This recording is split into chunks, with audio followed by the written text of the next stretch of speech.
Hi!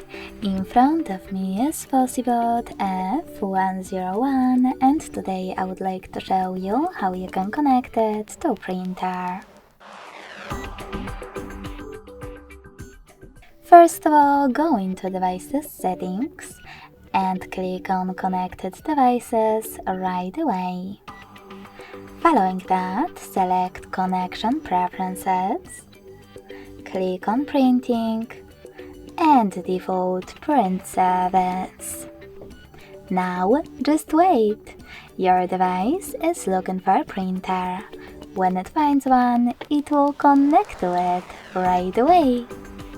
If you want to use a different service, you need to disable this one first. In order to do that, tap on the switcher next to Use Print Service. Go back. Select Add Service and download the best one for you. In my case, HP1. When your new service is ready, go back to the same settings.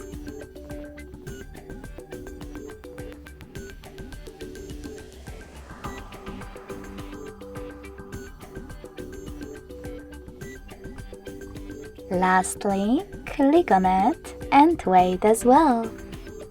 Thanks so much for watching. If you enjoyed this video, don't forget to leave a like, comment and subscribe. Bye!